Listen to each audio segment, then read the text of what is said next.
right, let's get into it. What is digital marketing?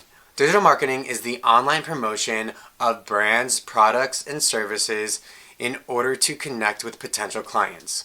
Your digital marketing business can be set up in a way that requires minimal future work from you and yields maximum results passively.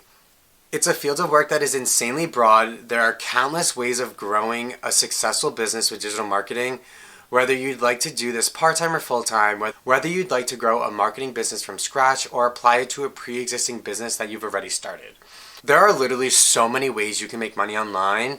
It really is up to you to dive into it, practice, follow your intuition, and just go towards whatever you feel like you want to create.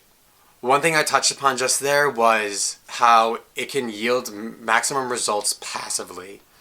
So the bigger courses will teach you how to set up your automations and set up the back end of your business so that you really just have to create content and connect to your potential clients and leads. And if you do it well and you have a really well-oiled machine, you will be seeing sales and success while you sleep.